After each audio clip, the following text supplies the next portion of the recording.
오늘 레위기 13장 문둥병, 교만병 이것에 대해서 설교하려고 합니다. 레위기를 묵상하는데 지금 한 달간 3월 말까지입니다. 레위기 한 달을 묵상하는데 아마 쉽지 않을 것이라고 생각합니다. 읽으시면서 좀 복잡하고요.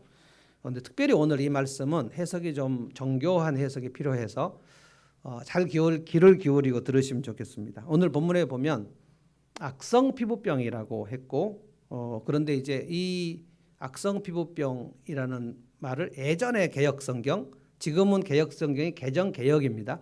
예전의 개역성경, 그러니까 1960년 그때 이제 그 이전에 번역을 우리말로 번역할 때는 문둥병이라고 번역을 했습니다. 그리고 이제 개정개역에는 나병이라고 번역을 했고요.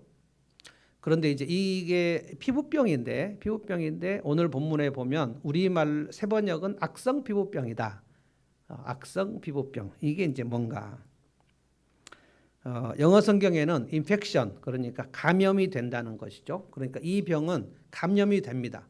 그래서 요즘에 한센병은 감염이 되지 않아요. 그러니까 옮지 않습니다. 옮지 않는 한센병이 있고 지금 소록도에 나 환자들이 있는데 그곳에 가면 그 나 환자에게 병이 없는가? 그렇지 않습니다.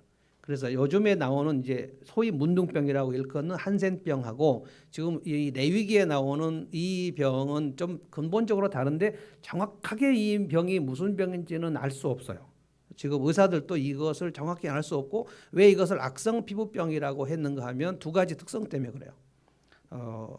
이 병에 걸리면 몸에 부패가 되고 몸이 썩어 들어갑니다. 온몸에 염증이 이제 부패가 돼서 몸에 퍼졌는가 안 퍼졌는가를 제사장이 보게 돼 있어요. 왜 제사장이 이걸 보는가? 이것이 이제 중요한 것입니다. 이것이 단순한 몸의 질병이 아니고 영적인 문제라는 것을 지금 얘기하는 겁니다.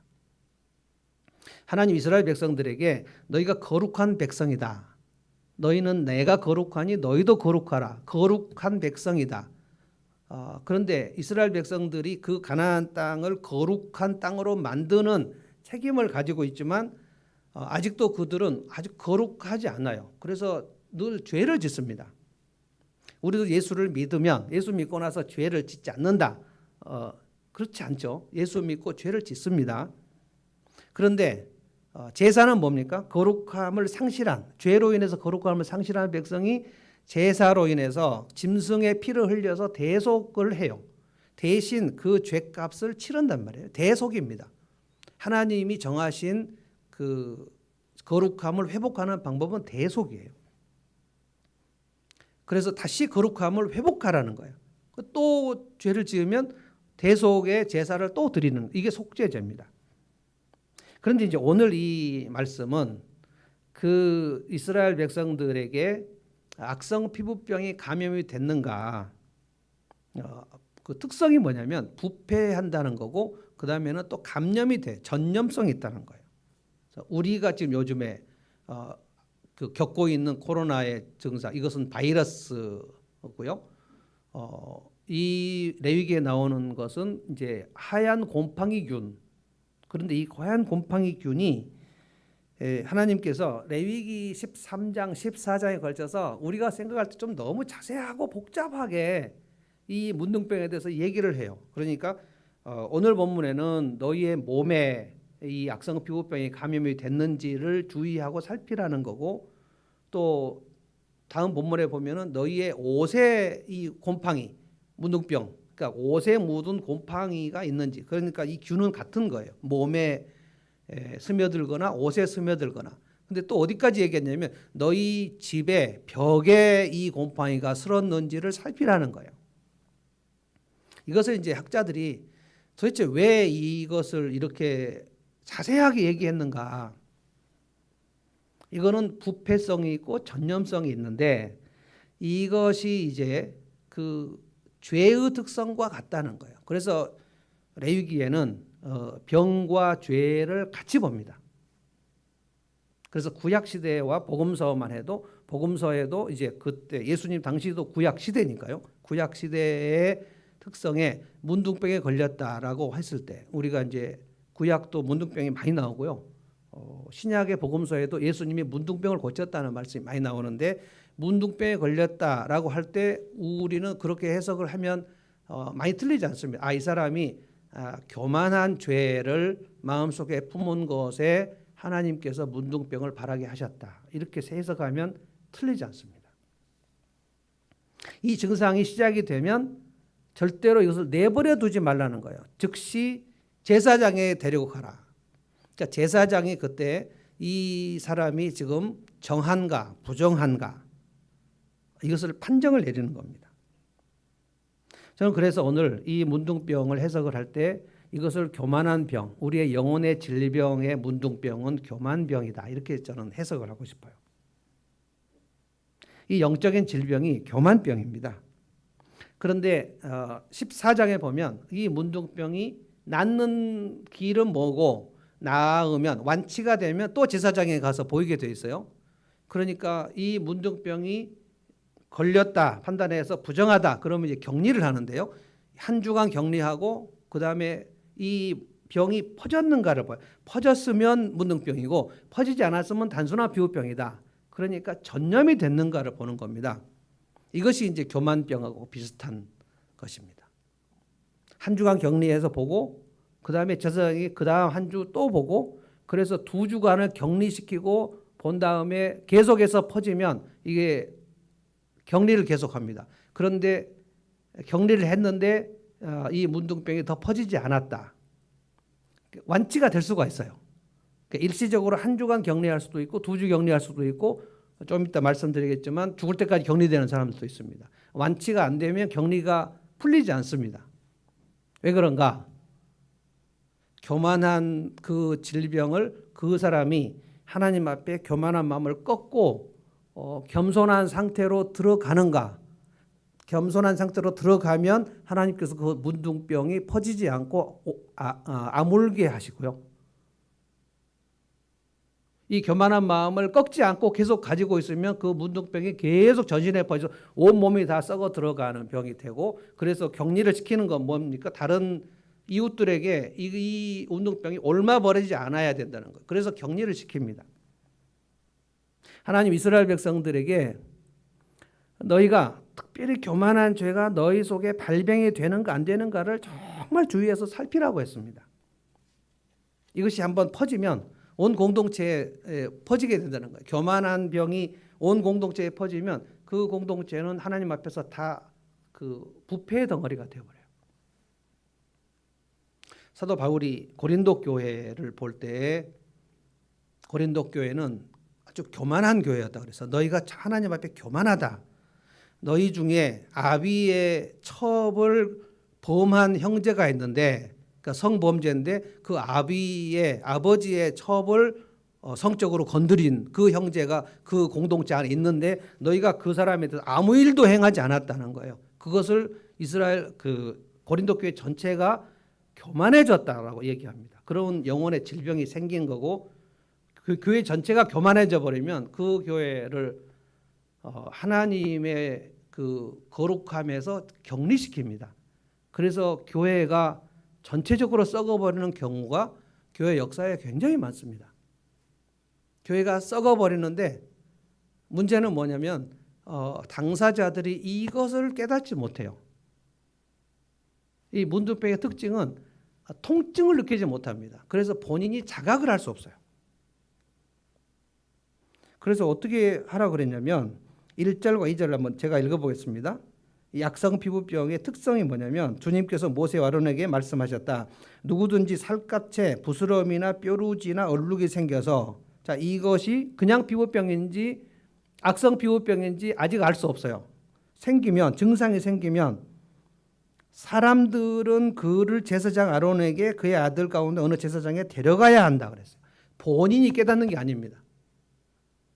본인이 이것이 어떤 증상인가를 깨닫지도 못하고 있어요. 사람들이 그 증상이 있는 사람을 데려가라는 거예요. 그 제사장이 그거를 보게 돼 있어요. 증상은 뭡니까? 하얀 곰팡이.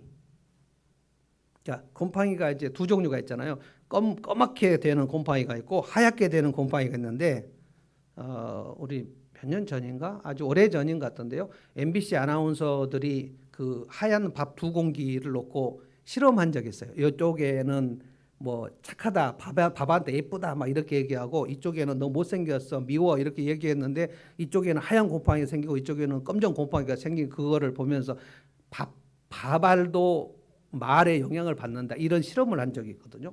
근데 하얀 곰팡이가 피어요. 지금 이 곰팡이입니다. 하얀 곰팡이가 피어요. 그래서 얼굴이나 이마에 하얗게 눈같이 바래요. 근데 교만해졌을 때의 성경은 거의 그렇게 문둥병이 걸립니다. 무슨 반점이 생겼는데 그게 색점이라고 됐어요. 색점. 그런데 이제 하얗게 곰팡이가 피면서 이 살갗이 우묵하게 들어가 버려요. 그러니까 그냥 썩어 들어가요. 우묵하게. 그러니까 코 같은 데 문둥병이 걸리면 코가 그냥 속으로 쏙 들어가서 코가 없어져 버려요. 이마도 쏙 들어가 버려요. 그러니까 얼굴이 흉측하게 되는 겁니다. 우리가 유명한 영화 벤허 영화 보면 그 문둥병 걸립니다. 벤허가 찰턴 헤스턴이 주연인데, 이 땅에서 아마 가장 위대한 영화가 저는 벤허라고 생각하거든요. 제가 아마 수십 번 본 것 같습니다. 그런데 그 남자 주인공의 어머니하고 딸이 문둥병에 걸려가지고 그 문둥병자들만 있는 골짜기, 저 밑에 골짜기. 그런데 이제 이 문둥병자들을 그냥 굶어 죽게 할 수는 없으니까 저 산 위에서 이렇게 보자기로 해가지고 줄로 해가지고 쭉 밑으로 내리면 그 문둥병 걸린 그 골짜기 있는 사람들 중에서 한두 사람이 나와가지고 그 음식 보자기를 통째로 갖고 가요. 그래서 거기서 굴 같은 데서 먹고 빈 통을 놓으면 또 그것을 들어 올리고, 이런 장면들이 나옵니다. 격리되는 거예요. 제사장이 그것을 살펴보라고 그랬습니다. 제사장. 자, 3절 읽어봅니다. 히팅을 좀 끌까요? 제게 좀 더운 것 같은데요. 3절 제가 읽어보겠습니다. 그러면 제사장은 그의 살갗에 감염된 병을 살펴보아야 한다. 감염된 그 자리에서 난 털이 하얗게 되고, 하얀 곰팡이라는 거예요. 그 감염된 자리가 살갗보다 우묵하게 들어갔으면, 그러니까 두 가지 증상입니다. 하얗게 곰팡이가 피고 우묵하게 살이 썩어 들어가면 그는 뭐라 그래요? 악성 피부병에 감염된 것이다. 제사장은 그것을 살펴본 뒤에 그 환자에게 부정하다. 이 레위기에 나온 특징이 부정하다. 이거 영어로 unclean, 깨끗하지 않다. 음식도 하나님께서 정한 음식, 부정한 음식을 지금 다 구별해 주셨어요. 뭐냐면 하나님 앞에 거룩한 백성으로서 일상에서도 살라는 거예요. 제사를 드리는 것은 죄를 지으면 전체가 부정하게 되니까 그 죄를 누군가의 피를, 짐승의 피를 흘려서 회복하라는 거고, 그러면 다시 정하게 됩니다. 그러면 공동체 안에 들어오는데 거룩한 하나님의 공동체 안으로 들어와요. 하나님의 거룩한 땅 안으로 들어와요. 제사장은 제사를 드리면, 죄를 지었는데 속죄제를 드리지 않고 있으면 그는 하나님으로부터 격리됩니다. 에덴 동산에서 아담과 하와가 교만한 죄를 가지고 하나님과 같이 되려고 하다가 그 죄로 인해서 에덴 동산에서 축출됐죠. 쫓겨났죠. 이게 격리입니다. 하나님의 거룩한 땅에서 쫓겨나는 거예요. 이스라엘 백성이 가나안 땅에 들어갔는데 그 가나안 땅을 거룩하게 하는 일이 실패했어요. 결국 어떻게 합니까? 유다와 이스라엘 역사에서 그 가나안 땅에서 쫓겨납니다. 이게 격리입니다. 하나님의 거룩한 땅에 있을 그 수가 없을 정도로 부패가 되면 그 백성을 하나님께 쫓아내셔요. 에덴 동산에서도 쫓아내시고 가나안 땅에서도 쫓아내셔요. 그러면 바벨론의 포로로 잡혀가서 엄청 고생하는 거거든요. 그리고 다시 돌아오게 하셨는데 또 이스라엘 백성이 거룩한 사명을 갖고 있지 않습니다. 처음에는 이 문둥병이 갑자기 몸이 썩는 게 아니에요. 처음에는 뾰루지같이, 얼룩같이, 색점같이 무슨 증상이 있는데 이게 그냥 피부병인지 악성 피부병인지 제사장이 판단하라는 거예요. 그 제사장은 그 사람이 어느 정도 교만한가 하는 것을 살피는 겁니다. 그 증상이 있으면 일단 악성인지 단순 피부병인지 몰라도 그 증상이 있으면 한 주간을 격리시킵니다. 그러니 이스라엘 공동체 거룩한 진에서 격리시키라. 이게 지금 이스라엘이 출애굽 상태니까 텐트 생활을 하는 중이죠. 그 텐트인데 12지파의 텐트가 있고 가운데에 성막 텐트가 있는데 그 텐트 이스라엘의 거룩한 진에서 쫓아내서 한 주간을 바깥에서 격리하라는 거예요. 온 백성들이 그 사람이 죄를 지어서 격리된 것을 다 보게 하는 거예요. 그러면 거기서 그 사람이 자기가 교만한 죄를 지었다는 것을 깨닫고 그 교만을 꺾고 하나님 앞에서 겸손하게 되면 그 증상이 아물어요. 그러면 제사장이 일주일 후에 오도록 해서 그 증상이 더 퍼졌는가 아물었는가를 보는 겁니다. 여러분 레위기 13장 14장을 읽어보면 제사장이 한 가지를 봅니다. 그게 퍼졌는가.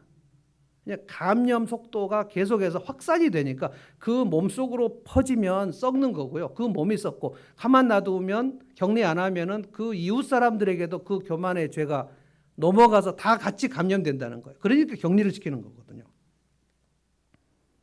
격리시키고 한 주간 또 보고 격리시키고 또 한 주간 보고 얼룩은 있는데 우묵하게 피었는가. 그러니까 얼룩이 하얀 곰팡이가 있으면서 우묵하게 피었으면 이제 악성 비호병이다. 격리를 시킵니다. 그런데 이것이 털까지도 하얗게 된다는 거예요. 다 제사장이 이걸 봅니다. 퍼졌는가? 안 퍼졌는가? 자, 7절, 8절 제가 또 읽어보겠습니다. 오늘은 계속해서 문둥병 얘기만 할 거예요. 7절, 8절 제가 읽어보겠습니다.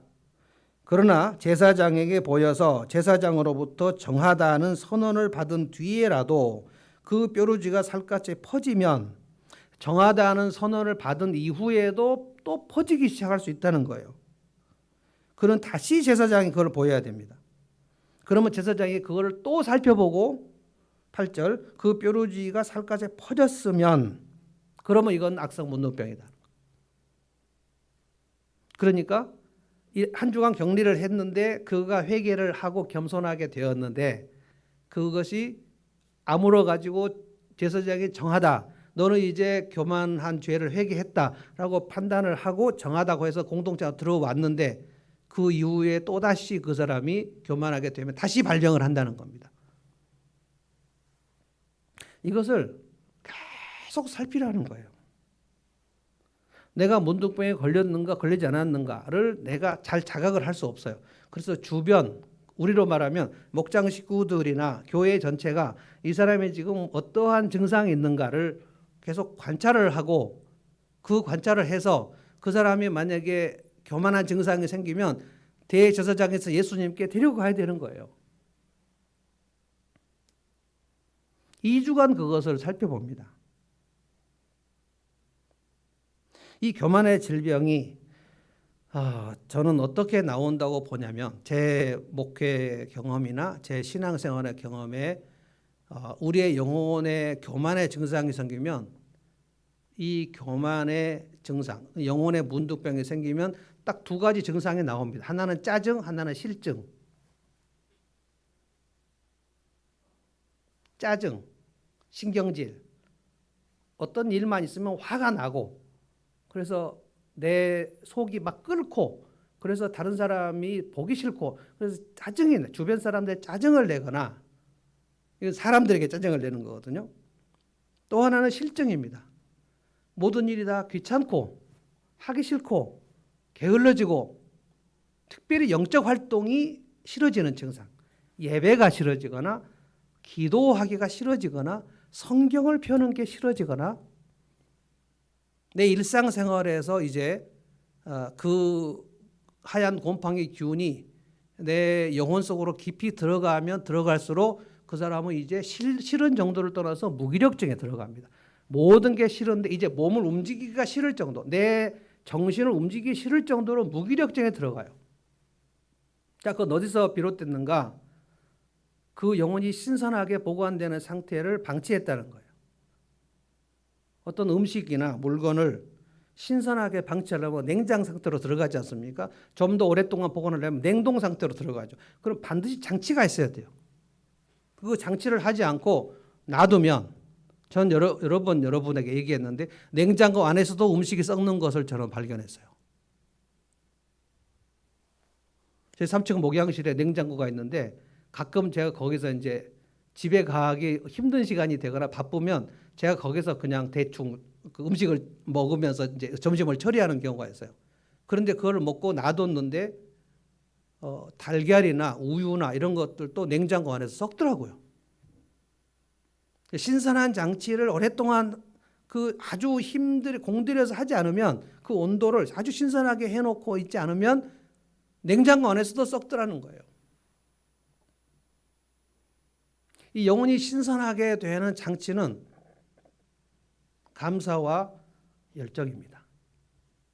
감사와 열정, 이 두 가지가, 감사가 내 삶에서 사라지고 내 삶에서 의욕과 열정이 식어지면 당연히 썩은 그 증상인 짜증과 실증이 많이 전면에 나옵니다. 이것을 공동체가 서로 살피라는 거예요. 내가 짜증이나 실증이 생길 때에 내가 그것을 다 자각하지 않아요. 문둥병의 무서운 것은 특징이 자각 증상이 없습니다. 미리암이 민수기에 보면 미리암, 모세의 누나죠. 미리암, 그 모세가 나일강 속에 나일강 그 갈대 상자에 있을 때 바로 왕의 공주에게 그 갖다 준 사람이 미리암입니다. 결정적인 역할을 했죠. 그런데 출애굽할 때에 출애굽의 광야 생활할 때 민수기니까 상당히 시간이 진행됐는데 모세에 대해서 미리암이 왜 모세 내 동생에게 대해서 영적 권위를 내가 인정해야 되냐 하고 미리암의 마음이 교만해져요. 그래서 모세에게 대듭니다. 모세는 40년 동안 광야 그 목회를 하는 동안에 정말 수많은 사람들이 모세의 리더십에 대듭니다. 그래서 모세가 너무 고통스러워 가지고 하나님, 내가 이 백성들을 목양하기가 너무 힘듭니다. 내가 이 백성들을 다 낳은 것도 아니지 않습니까? 이렇게 하나님께 하소연할 정도로 미리암이 교만해져 가지고 모세에게 대들어요. 그런데 미리암의 얼굴에 갑자기 곰팡이 그 문둥병이 눈같이 하얗게 됩니다. 그 미리암 얼굴이. 그래서 모세와 아론이 미리암을 바로 격리시킵니다. 한 주간 격리했는데 미리암이 거기서 다시 회개하고 겸손해져요. 그러니까 한 주간 격리했는데 다시 모세와 아론이 보니까 그 눈같이 하얀 발병한 곰팡이균이 사라졌어요. 그래서 미리암이 다시 진으로 들어왔다. 이게 민수기 12장에 나오는 얘기입니다. 잠깐 교만해진 상태, 모세의 권위를 대항하고 대들고 할 때 그 영혼이 교만해지니까 바로 하나님께서 발병하게 하셔요. 역대하에 보면은 왕도 교만해지면 하나님이 문둥병이 바라게 하십니다. 우시야 사건, 역대하 26장 보면 우시야가 교만해졌을 때 그 이마에서부터 문둥병이 발하였다. 그래서 제사장들이 바로 왕을 붙들어서 격리시킵니다. 죽을 때까지 우시야는 그 왕위를 회복하지 못합니다. 이게 통증이 없어요. 통증이. 여러분, 교만할 때, 내가 교만해질 때 주변 사람들은 와, 저 사람 참 교만하다 알지만 본인은 내가 어떻게 교만해졌는지를 잘 몰라요. 대부분 일이 잘 될 때 정말 교만해집니다. 우시야가 그 나라가 힘이 세졌다 그랬어요. 하나님께서 복을 주셔서 우시야가 힘이 세졌는데 역대 26장 여러분 읽어보십시오. 우시야의 세력이 강성하여지며 그가 교만하여지니라. 그래서 무슨 짓을 했냐면은 우시야가 그 사울 왕이 그 짓을 했다가 하나님께서 사울 왕을 왕위에서 폐위하셨다고 기록이 되어 있는데 그것이 뭐냐면 사울이 사무엘 선지자가 오기 전에 자기가 제사장이 드리는 제사를 자기가 집전을 하거든요. 나중에 사무엘이 도착했는데 이미 왕이 제사를 드렸어요. 그때 왕은 제사를 드릴 수 없습니다. 제사장이 제사를 드려야죠. 월권입니다. 근데 사울이 교만해져 가지고 제사를 드려요. 그래서 사무엘 선지자가 와서 꾸짖습니다. 왕이시여, 왜 선지자 제사장이 할 수 있는 일을 당신이 했습니까? 당신이 늦게 오니까 내가 그냥 내가 뭐가 어떠냐라고 얘기를 했어요. 하나님께서 사울을 왕위에서 폐하시기로 결정하신 근본적인 이유입니다. 교만하면 하나님은 그 인생을 낮추신다 그랬어요. 근데 우시야가 이것을 시도를 합니다. 성전 안으로 들어가요. 우시야가. 성전 안에 들어가는 거는 제사장만 들어가는 거거든요. 지사장들이 아니 왕이시여 무엇을 하려고 그러십니까? 아 내가 너희들이 하는 제사를 내가 드리고 싶다.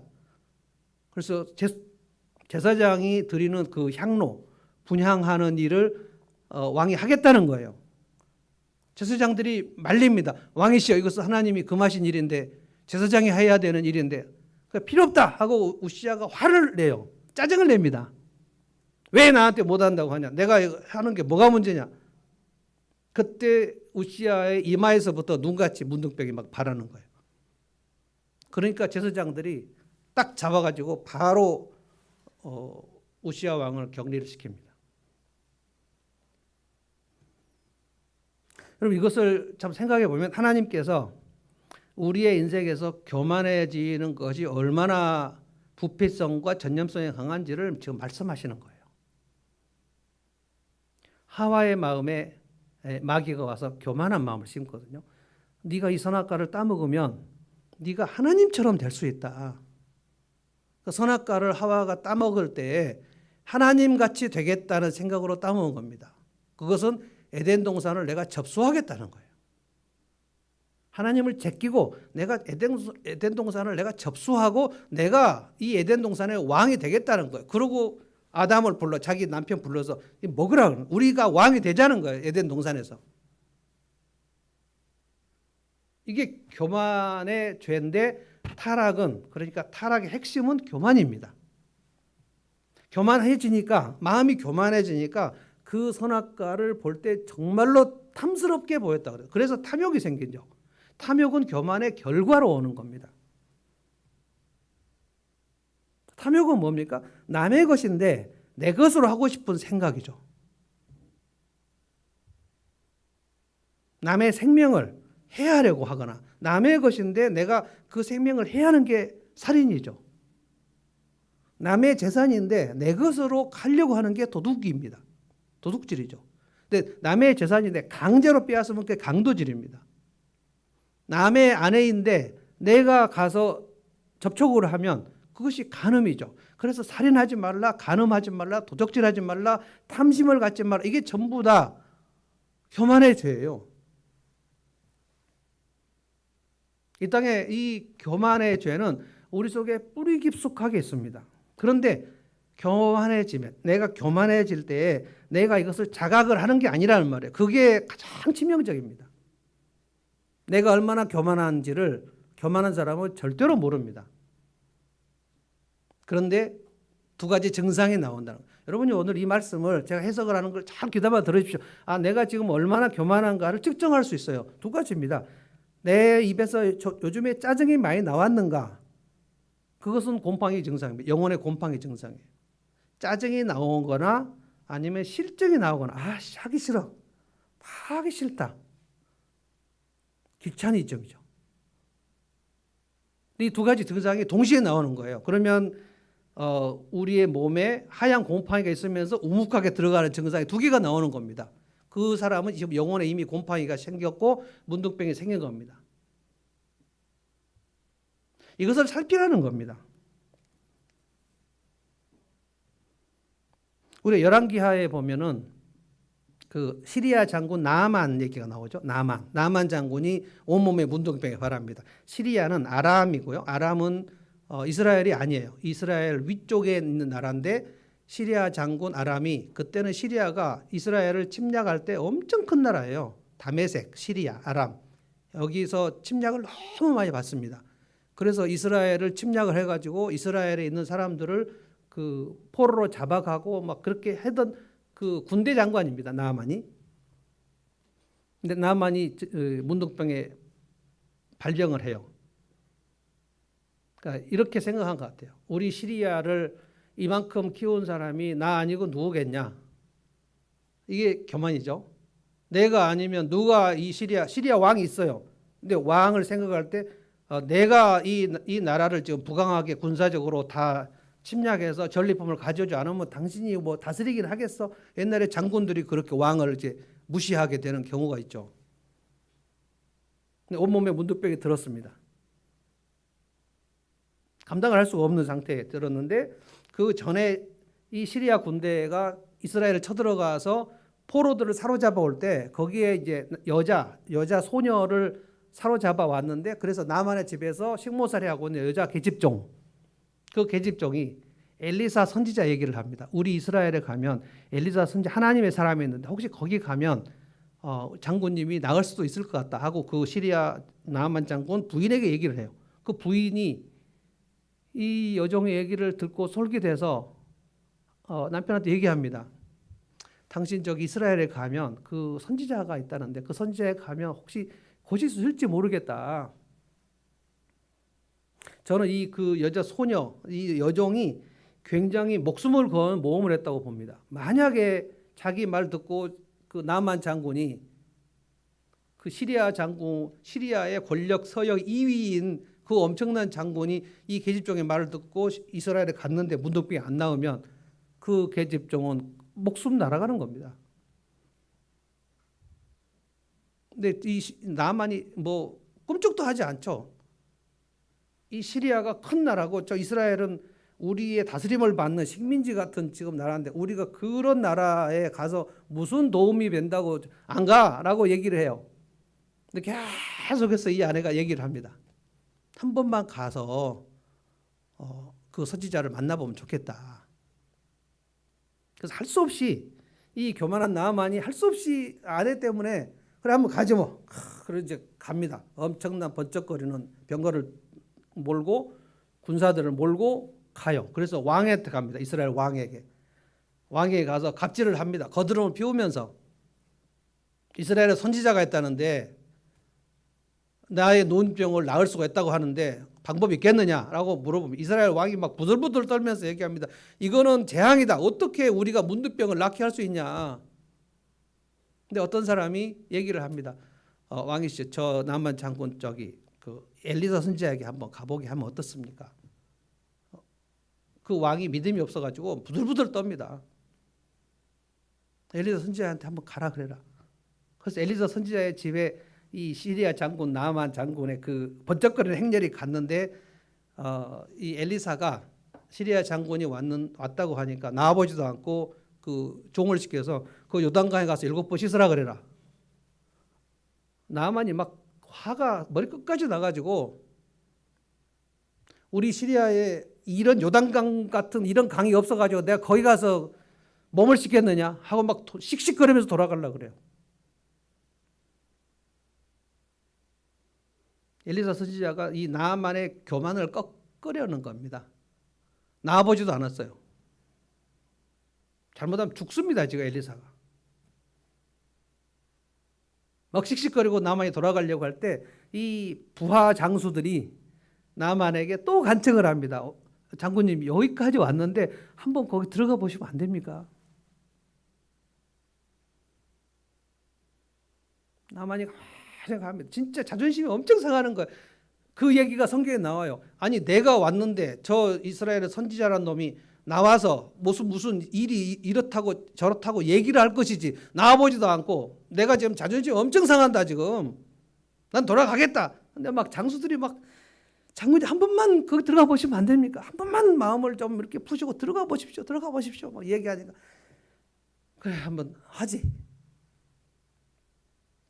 그리고 나만이 7번 요단 강물에 몸을 적시고 잠그고 벽시고 잠그고 7번을 했는데 성경에 뭐라 그러냐면 나만의 살결이 어린아이의 피부같이 부드러워졌더라.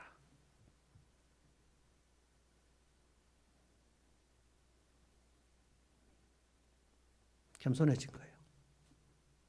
겸손한 사람은 하나님 말씀에 순종하고 하나님 말씀을 순종하고 나서 하나님이 행하셨구나라는 생각이 들면 감사하고 그리고 하나님이 이렇게 일하시니까 나도 해야지 하고 일에 열정이 생기고 같이 가는 겁니다. 겸손과 감사와 열정은 같이 가는 거예요. 3단 콤보입니다. 근데 교만하면 짜증과 실정이 같이 갑니다. 하나님께서 행하신 일에 대한 감사가 나오지 않아요. 이 코로나 시대에는 이 영혼의 문둥병에 걸리기가 아주 그 문둥병 곰팡이가 서식하기 아주 좋은 구조입니다. 되는 일이 없고 왜 이렇게 짜증이 많이 나고 이제는 뭐 해봐도 소용이 없고 냉소주의가 생기고 실증이 나고 하나님이 나를 위해서 해준 일이 뭐가 있는가라는 생각이 들고 도대체 이게 뭐냐 이 삶이. 다 그냥 내버려 두고 싶고 막 영혼의 곰팡이가 지금 피어 있는데 자기가 자각을 못 해요.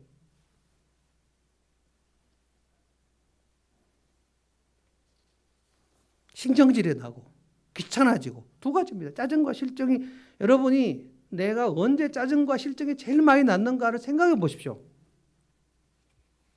교만해지면 반드시 그 증상이 나옵니다. 그 영혼이 정말 신선해지고 은혜를 받고 하나님 앞에 그 감사하고 막 그러면 하나님께 감사할 일이 많고요. 그리고 내 삶에 열정이 생겨요. 주님에 대한 열정이 생기고 영적 활동에 대한 열정이 생기고 아 이렇게 하나님이 살아계시는구나. 그래서 제가 사도신경 외울 때마다 여러분에게 다시 한번 그 점검하는 게 하나님이 살아계신 걸 믿으십니까? 근데 여러분이 아멘 해요. 실제로 믿냐 이거 실제로. 하나님께 지난 한 주간 하나님 살아 역사하셔서 내게 쉬지 않고 졸지도 않고 행하신 일이 생각이 나서 감사가 나오냐 이 말이에요. 나오지도 않으면서 하나님이 살아계셔서 믿는다. 이거 거짓말이죠. 우리의 영혼에 자기를 속이면 내가 고백하는 것과 내가 실제 살아가는 것이 괴리가 생기죠. 우리는 지금 굉장히 하나님 앞에서 그 감사를 잃어버렸어요. 오늘 배혜진 목자도 대표 기도를 했지만 감사를 잃어버렸어요. 열정을 잃어버렸어요. 감사와 열정이 식어지고 있다고요. 그러면 내 속에 짜증과 실증, 무기력 이 모든 것들이 다 쑥 올라오는 상태. 이것을 보자는 겁니다. 제가 지금 여러분에게 이 증상을 알려드리는 이유는 우리 중에 아무도 예외가 없기 때문에.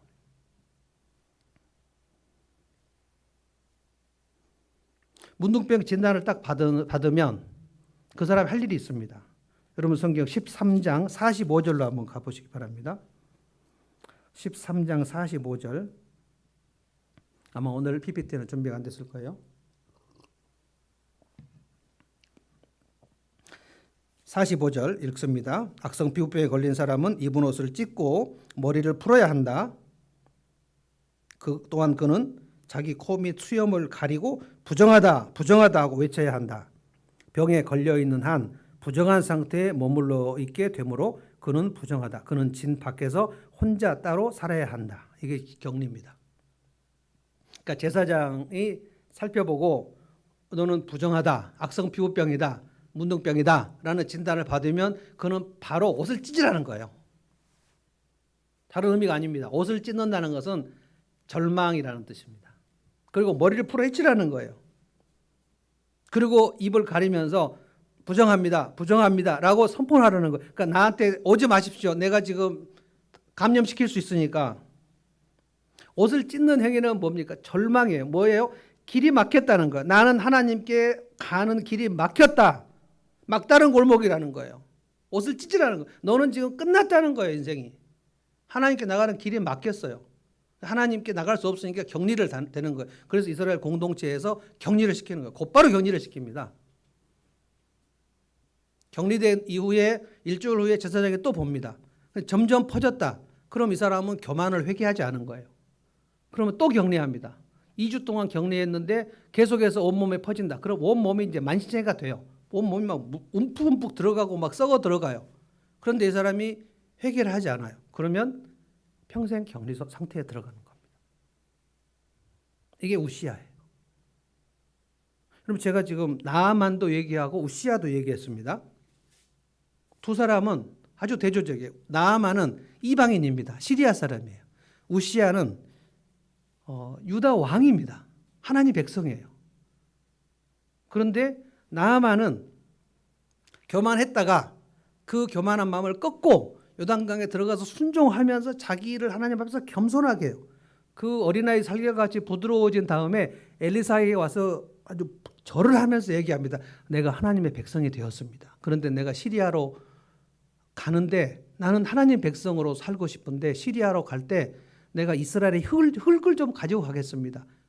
그리고 내가 장군으로서 왕이 우리의 이방 신전에 가서 왕이 절을 하고 경배할 때 내가 경호대장이어서 같이 가야 됩니다.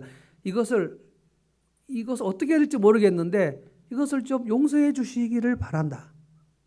굉장히 겸손해집니다. 그리고 시리아 군대 장관의 나아만의 이름이 더 이상 나오지 않습니다. 나아만이 시리아로 가서 어떤 일을 했는지 우리가 알 수 없어요. 성경은 더 이상 추적을 하지 않습니다. 그런데 저는 역대하를 쭉 읽어보면서 시리아의 군대 장관이 갑자기 하사엘이라는 이름이 등장해요. 나아만이 군대 장관이었는데 그 이후에 갑자기 하사엘이 등장해요. 저는 혼자 그렇게 생각합니다. 아, 나아만이 사임을 했구나. 자기가 군대 장관으로 있는 한은 림몬의 신당에 왕의 그 이방 신전에 들어갔을 때 함께 내가 경배하지 않을 수 없기 때문에 도저히 견딜 수 없어. 하나님 백성이 됐는데 시리아 장군 노릇 할 수 없어요. 그래서 저는 사임했다고 봅니다. 그래서 하사엘이 등장합니다. 이 하사엘이 왕을 죽이고 시리아 왕이 됩니다. 그러면 나아만은 나왔는데 왜 우시아는 안 나왔는가? 우시아는 역대하를 읽어보십시오. 우시아는 별궁에서 격리된 채 죽을 때까지 거기 살았다고 그랬어요. 성전에서 분향을 하는 일을 제사장 일을 하려다가 제사장에 말리고 제지하니까 화를 내다가 이마에 문둥병에 발했는데 격리된 상태에서 다시 돌아오지 않았다는 거예요. 죽을 때까지 거기서 살았다는 겁니다. 성전 출입이 허용이 되지 않습니다. 이스라엘 공동체의 사람들을 만날 수 없어요. 완전히 별궁에서 문둥병이 돼서 썩은 채로 죽었더라라고 성경이 기록을 합니다. 우시아는 왜 회복이 안 됐을까요? 여러분 레위기 14장 보면 문둥병이 완치되는 과정이 나옵니다. 회복될 수 있어요. 왜냐하면 교만병이기 때문에 그 교만을 꺾으면 그 환부가 아물어요. 우시아는 끝까지 그 교만한 마음을 꺾지 않았다 이거예요. 나아만은 겸손해졌고 우시아는 겸손하지 않았다는 거예요. 이것이 오늘 우리가 생각해야 될 점입니다. 내게 내 영혼의 질병이 교만인데 우리 중에 교만하지 않은 사람 아무도 없어요. 아, 나는 교만하지 않아. 이 사람이 가장 교만한 사람이에요. 우리는 다 교만합니다. 그래서 감사와 열정을 잃어버리기 쉬운 사람들이에요. 그래서 이 영혼을 신선하게 보관하려면 굉장히 많은 장치를 해야 됩니다. 가만 놔뒀는데 계속 음식이 신선해지는 경우가 있습니까? 내 영혼에서 아무것도 안 했는데 계속 내 영혼이 신선해지는 경우는 없어요. 가만히 있었는데 감사가 막 솟구치면서 열정이 막 샘솟 나오는 그런 경우가 없어요. 하나님을 앙망하는 자에게 새 힘을 주신다 그랬지 하나님을 앙망하지 않았는데 하나님이 매일 새 힘을 부어주시는 경우는 없어요. 그래서 영적으로 힘이 없는 겁니다. 예배드릴 힘이 없어요.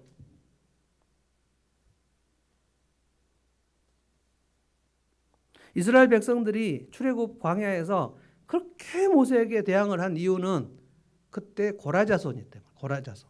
미리암도 한번 대항을 했지만 고라자손은 레위지파입니다. 레위지파 중에서 모세도 레위지파, 아론도 레위지파. 그런데 이 고라자손은 제사장은 아니에요. 근데 제사장 밑에서 성막에서 물건 운반하는 사람들입니다. 그런데 여기에 대해서 불만을 품어요. 왜 우리도 똑같은 레위자손인데 모세와 아론은 저렇게 멋지게 일을 하고 우리는 여기서 허드렛 일을 하는가? 그래서 고라자손들이 그 불평과 그 원망을 품어요. 그래서 모세에게 되들어요. 하나님의 권위가 너에게만 있다고 생각하지 말라는 거예요. 하나님께서 그 하나님의 거룩한 권위를 모세에게 주셨습니다. 다 나눠주시지 않았어요. 그걸 대들어요. 하나님께서 지난주도 제가 이 말씀한 것 같은데 그 땅이 갈라지게 해가지고 고라자손을 수백 명을 죽여버립니다. 그런데 이 고라자손의 교만이 이스라엘 전체에게 감염이 돼가지고 그 다음날 다른 백성들이 또 모세에게 대들어요. 그래서 막 짜증을 냅니다. 우리가 가나안 땅에 도착하는 거 그거 싫다는 거예요. 가기 싫다는 거예요. 모세는 이제 출애굽했으면 이집트는 너의 땅이 아니고 거기는 종되었던 땅이고 죄된 땅이고 죄의 종으로 떠다가 나왔으면 거룩한 가나안 땅으로 가자는 거예요. 모세는. 그런데 교만한 백성들은 가기 싫다는 거예요. 거기 가서 영적인 싸움을 하기 싫다는 거예요. 그래서 40년을 돈 겁니다. 가데스 바네아가 가나안의 접경지인데 거기 가서 40일 동안 정탐을 하고 절대로는 가기 싫다 못 간다 밤새도록 울고 그래서 하나님께서 너희들의 짜증과 불평을 내가 들었는데 너희 말이 내 귀에 들린 대로 너희들에게 시행하겠다 그랬어요. 여러분, 그래서 짜증 내는 거 조심하십시오. 짜증 내고 불평하고 그러면 그 불평한 내용을 하나님이 들으시면 그대로 그 인생에 갚으시겠다고 그랬어요. 굉장히 무서운 말입니다. 어떻게 하든지 하나님께 감사한 얘기를 하고 하나님께서 오늘 내게 하신 일이 뭔가, 없는 일을 생각하라는 게 아니에요. 우리가 오늘 여기 예배에 나오려면 하나님은 지난 한 주를 수많은 일을 하셔야만 우리가 여기 나올 수 있습니다. 제가 늘 갓난아기의 예를 들지 않습니까? 갓난아기가 한 주간 동안 먹고 쉬하고 재밌게 놀려면 엄마 아빠가 그 아기를 위해서 정말 많은 일을 해야 됩니다. 그래서 육아가 얼마나 힘듭니까? 엄마는 쉴 수 없이 일을 해야 되고요. 아빠는 쉴 수 없이 일을 해야지 이 애가 한 주간 동안 살 수 있어요. 그런데 이 갓난아이가 엄마 아빠가 얼마나 많은 일을 해서 오늘 한 주간 내가 살았나 이 생각합니까? 절대로 못하죠. 절대로 못해요, 갓난아이는. 그래서 신앙이 미숙해진 상태로 그대로 있으면 안 되는 게, 미숙한 사람은 딱 두 가지를 못해요. 감사와 열정이 없어요. 신앙이 미숙하면 하나님께 감사할 거리가 없어요. 하나님이 해주신 게 뭐가 있어? 내가 다 한 거지. 이런 생각. 이게 교만한 거거든요. 예수를 안 믿는 사람은 왜 예수를 안 믿어요? 하나님이 계시기는 무슨 개뿔? 예수가 우리를 위해서 죽었다고? 웃기는 소리? 그게 무슨 말도 안 되는 소리야.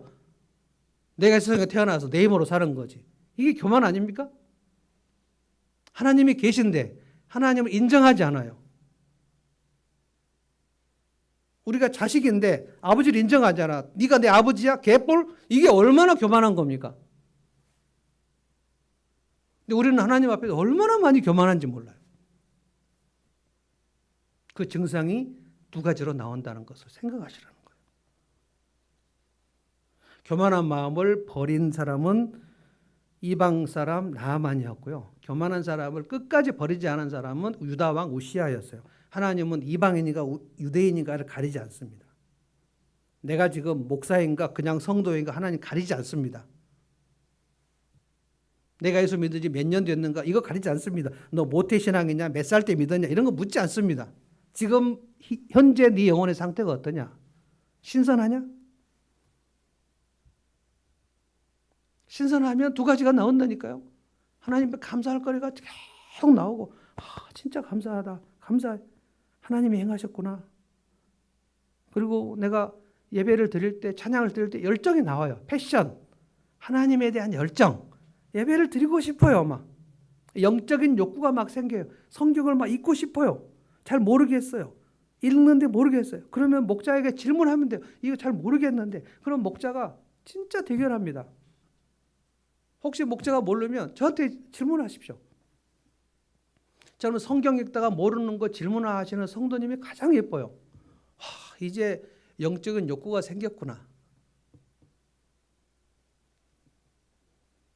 나만은 문둥병이 완치가 됐단 말입니다. 완치가 되는 방법이 레위기 14장에 나와요. 제사장이 그걸 봅니다. 다 살피고 두 가지. 이 환부의 증상이 퍼졌는가 안 퍼졌는가. 퍼지지 않았으면 정하다. 우묵 들어가지 않았으면 정하다. 그러면 다시 공동체 안으로 들어오는 거예요. 그런데 계속 퍼졌다. 이 사람 회개하지 않았구나. 짜증과 실증이 계속해서 나오는데 그 사람을 하나님이 어떻게 정하다고 할 수 있어요? 우시아는 그래서 죽을 때까지 교만한 상태로 있었다는 거예요. 아담과 하와가 교만해져서 에덴 동산에서 쫓겨났다. 격리됐다. 이스라엘 백성이 가나안 땅에서 쫓겨났다. 이건 전부 격리입니다. 격리. 하나님의 거룩한 공동체 안에서 쫓겨나는 거예요.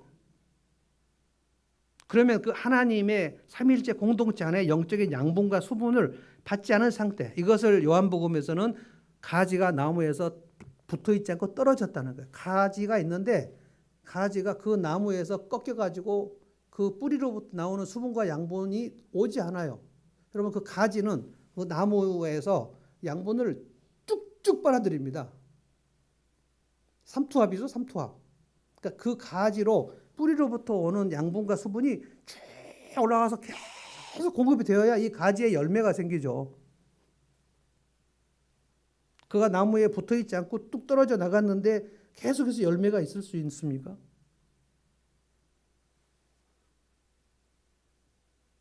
우리가 하나님의 공동체 안에 내가 들어와 있는가? 들어와 있으면 그는 평강과 희락이 있는 거고 감사가 있는 거고 그래서 열정이 있는 거예요. 아, 내가 지금 주님으로부터 얼마나 많이 뚝 떨어져 나갔는가. 가지가 나무에서 떨어지는 거예요. 이것이 제가 이 문둥병을 읽으면서 이것은 교만병이구나. 나만도 교만해서 문둥병에 걸렸고 미리암도 교만해지니까 한 주간 문둥병에 걸렸고 그러니까 즉시 회개하니까 한 주간 만에 다시 그 다음에 문둥병 걸렸다는 얘기가 없어요. 미리암이. 우시아는 문둥병에 걸렸는데 그 교만함을 버리지 않았어요. 꺾지 않았어요. 죽을 때까지. 오늘 하나님께서 이 문둥병 이 규례를 통해서 우리에게 알려주시는 그 메시지를 알아야 됩니다. 너희들은 거룩한 백성이니까 너희 영혼이 오염되지 않게 하라. 신선함을 보관하라는 거예요. 신선하게 하라는 거예요. 신선하게. 사도 바울은 로마서 7장에서 이렇게 얘기했습니다. 자기 속에 그 교만과 탐욕이 어떻게 몸속으로 자기 영혼 속으로 들어오는지를 직시했어요. 이렇게 말했습니다. 내 지체 속에서 한 다른 법이 내 마음의 법과 싸워서 그 다른 법이 내 지체 속에 있는 죄의 법 아래로 나를 사로잡아 오는도다. 죄악이 자기 영혼을 사로잡는 광경을 봤어요. 그래서 나는 절망적이다. 내가 이 죄의 포로가 되는 내 영혼이 죄의 포로가 되어가는 장면을 봤어요. 너무나 참혹한 거예요. 그거 우리의 습관이에요. 내가 늘 짜증내는 거 이것은 내 영혼이 이 마귀의 포로가 되어 있는 증상이에요. 실증이 나고 짜증이 나고 신경질이 나고 하기 싫고 내 속에서 감사는 사라지고 열정은 사라지고 그런데 그냥 가만히 내버려두면 분명한 겁니다. 그 영혼은 썩어 들어가는 거예요. 근데 그 영혼만 썩어 들어가는 것이 아닙니다. 부패성과 전념성입니다. 그 썩어 들어간 영혼 하기 싫어요. 이것은 공동체에게 전념이 돼요.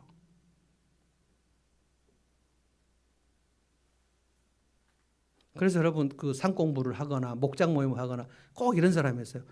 오늘 진짜 하기 싫어요. 오늘은 빨리 갔으면 좋겠어. 왜 이렇게 성경 공부하기 싫으네. 목장 진짜 오기 싫었는데 할 수 없이 왔어요. 그러면 그게 그 하기 실증이 쫙 전염이 됩니다. 그래서 어떤 경우 목원 전체가 목자에게 막 데모를 하는 거예요. 빨리 끝내줘. 오늘은 싫어. 여러분 출애굽에서 모세에게 대항하는 이스라엘 백성하고 똑같은 현상이 생겨요. 그러면 목자들이 마음이 약해집니다.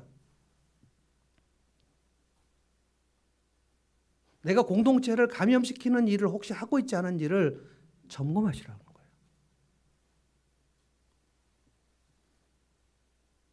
그래서 사도 바울은 고린도 교회 성도들에게 그 아비의 접을 범한 그 형제를 공동체 내쫓으라 그랬어요. 격리입니다. 왜 그 형제를 가만 놔두고 있냐는 거예요. 너희가 교만해져서 공동체가 교만해져서 그 형제를 내쫓지 않고 있는데 지금 당장 내어 쫓으라. 그 몸은 멸하고 영혼은 구원해야 된다. 그 내쫓아서 그가 회개하면 다시 맞아들이는 거고 회개하지 않으면 그냥 버리는 거다. 그 일을 하라고 얘기했습니다. 사도 바울이. 오늘 이제 말씀을 마칩니다. 이스라엘의 이 문둥병을 통해서 하나님께서 이스라엘에게 하신 말씀은 네가 눈을 떠서 지금 네 영혼의 상태를 보라는 거예요. 네가 못 보면 주변 사람들에게 얘기해 보면 돼요. 내가 최근에 짜증내는 말이나 실증내는 말을 했는지 배우자끼리 얘기해 보면 돼요. 자기는 몰라도 분명히 압니다. 주변 사람은. 그 사람이 실증냈고 짜증냈으면 그 얼굴 표정이 실증과 짜증이 나오면 그 주변 사람은 모를 수가 없어요. 이 사람은 진짜 짜증이 많구나. 이 사람은 실증이 많아. 어떻게 모릅니까? 목장 식구도 다 알아요. 교회도 다 알아요. 본인만 모르는 거예요.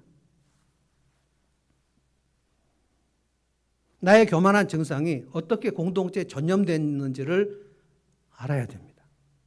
내가 혹시 우시아처럼 교만을 꺾지 않고 혹시 이제까지 살았지 않았을까? 나는 나아만처럼 교만했지만 그 교만을 꺾고 요단 강물에 들어가는 일을 내가 했는가? 한 사람은 알아요. 겸손해진 결단을 한 사람은 그가 알아요. 순종을 했으니까. 아무 생각 없이 순종할 수는 없거든요. 순종하지 않은 사람은 자기가 몰라요. 순종한 얘기를 할 수가 없단 말이에요. 순종을 안 했는데 순종한 얘기가 생각이 나지 않죠. 감사가 나오지 않는데 억지로 감사한다고 말할 수가 없죠.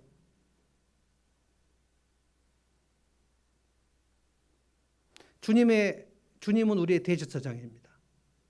내 영혼의 운동병의 증상을 제사장 앞에 갖고 가서 보이라는 거예요. 주님 우리 대제사장이시죠. 주님 앞에 이거 갖고 가야 돼요. 주님, 저는 어떻습니까?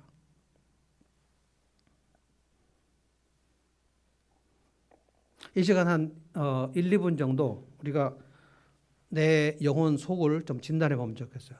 사모님 나오셔서 찬송가 272장 요거를 한 2절 정도 찬송을 좀 해주시면 좋겠습니다. 이 찬송을 부르시지 않고 조용히 찬송 속에서 눈을 감고 지금 내 영혼을 한번 진단하겠습니다. 오늘 내 영혼은 아주 신선한가? 아니면 지금 부패한가? 내 영혼에 장치가 있는가? 그래서 나는 신선한 장치를 해서 내 속에는 지금 감사와 열정이 솟구치고 있는가? 아니면 나는 최근에 나는 짜증과 실정이 있는가? 반주해 주세요. 한번 생각을 정확하게 한번 해보시기 바랍니다. 성령님께서 깨닫게 하시는 것을 이 시간 들으시기 바랍니다.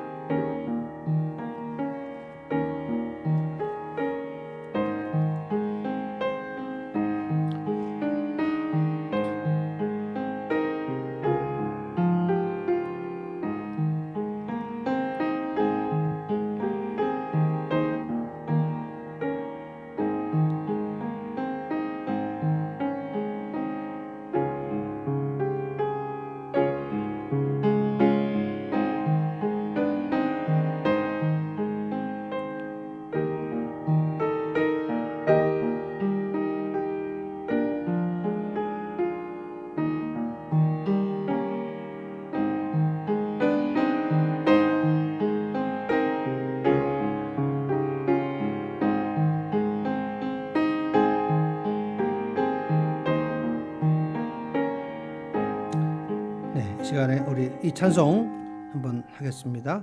가능하면 가슴에 손을 얹고 한번 하면 좋겠습니다. 고통의 멍에 벗으려고 예수께로 나옵니다.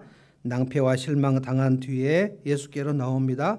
교만한 마음을 내버리고 예수께로 나옵니다. 죽음의 길을 벗어나서 예수께로 나옵니다. 우리 찬송하겠습니다.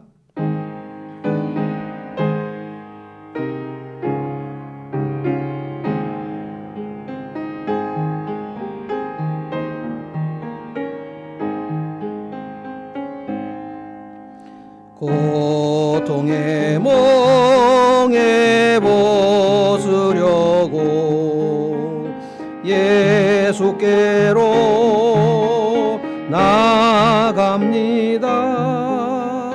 자유와 기쁨 베푸시는 주께로 갑니다.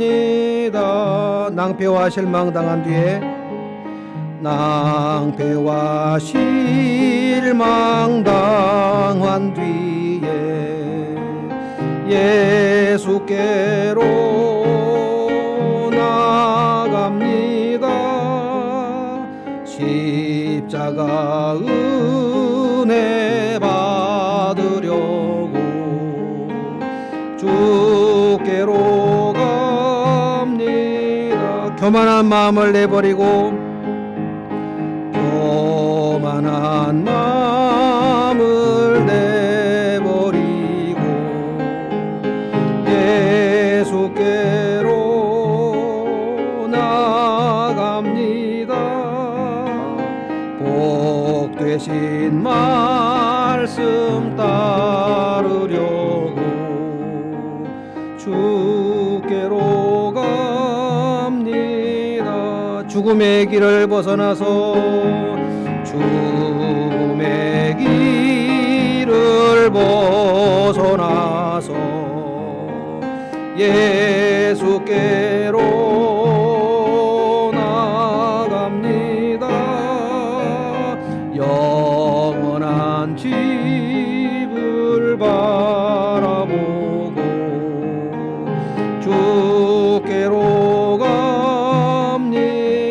병든 내 몸이 튼튼하고 병든 내 몸이 튼튼한 빈궁한 삶이 부해지며 빈궁한 삶이 부해지며 죄악을 벗어버리려고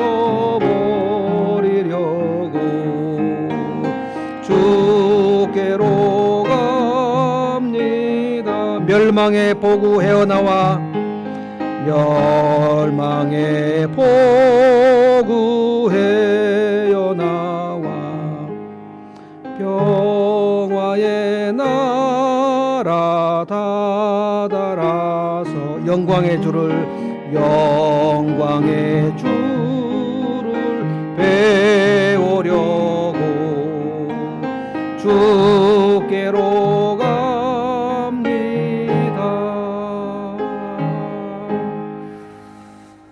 기도하겠습니다. 하나님, 오늘 이 문둥병의 규례를 생각하면서 주님은 우리의 영혼을 살피라고 하시는 것을 저희가 깨닫습니다. 주님, 하얀 곰팡이가 퍼져나가고 온몸이 우묵우묵 패여있는 그 모습, 이사야 선지자가 이스라엘 백성들을 보면서 머리부터 발끝까지 병들었다고 하신 그 말씀, 오늘 저희가 내 영혼의 상태를 보면서 주님의 진단이 어떠할까, 제사장의 진단이 어떠할까를 생각해 봅니다. 대제사장이신 주님 앞에 내 영혼의 상태를 진단을 맡겼을 때 주님께서 내 영혼을 보시고 참으로 정하다, 신선하다, 너는 부정하다, 너는 지금 전념과 부패가 가득하다, 어떻게 말씀하실지 주님, 저희가 이 시간 제사장이신 주님 앞에 내 영혼을 내보입니다. 주님, 최근에 저희가 코로나 3년째 있으면서 너무나 많은 답답함과 우울감과 짜증과 실증과 무기력감으로 우리는 고통스러워했습니다. 주님, 그래서 나도 힘들고 내 주변 사람도 힘들게 했습니다. 주님, 성령님 이 시간 찾아오셔서 우리의 영혼에 주님 손을 얹어주시기를 원합니다. 주님, 저희를 고쳐주시기를 원합니다. 나만이 7번 그 요단 강물에 몸을 담그듯이 주님, 내 영혼이 주의 은혜의 강물 속에 담그어져서 겸손해져서 교만한 마음을 내버리고 주님 앞에 나와서 고침받기를 원합니다. 완치되기를 원합니다. 그리하여 내 영혼이 신선해져서 주님 앞에 감사할 일이 많아지고 주님을 향하여 열정이 생기며 섬길 열정이 생기고 보살필 열정이 생기고 영혼을 구원하여 VIP를 찾아갈 열정이 생기기를 원합니다. 주님, 오늘 저희가 이 진단을 받을 때 우리는 주님 앞에 부정하다 진단을 받았다 할지라도 주님, 나만처럼 주님 앞에 겸손해지면 주님께서 이것을 아물게 하시고 새살이 돋게 하시고 신선한 상태로 변화시켜 주실 줄로 믿습니다. 주님, 이 말씀 저희들에게 오늘 허락하신 것 성령이 우리에게 하시는 말씀인 줄로 믿고 감사드립니다. 주님, 회개합니다. 주님, 짜증낸 것 회개합니다. 실증낸 것 회개합니다. 주님, 다시 한번 주님 거룩한 새 힘으로 이 시간 이 예배 끝나기 전에 성령님 공급하여 주셔서 저희 속에 다시 심령의 부흥한 상태가 일어나게 하시고 다시 주님 앞에 나와 엎드려 부르짖게 하여 주시고 하나님을 다시 신뢰하고자 하는 마음이 생기게 하여 주시고 내 주변 사람들을 다시 뜨겁게 사랑하고자 하는 거룩한 마음이 생기게 하여 주시고 그리하여 거룩한 열정으로 회복되고 헌신의 열정이 회복되는 사랑하는 성도들 되도록 저 되도록 주여 도와주시옵소서. 예수님의 이름으로 기도하옵나이다. 아멘.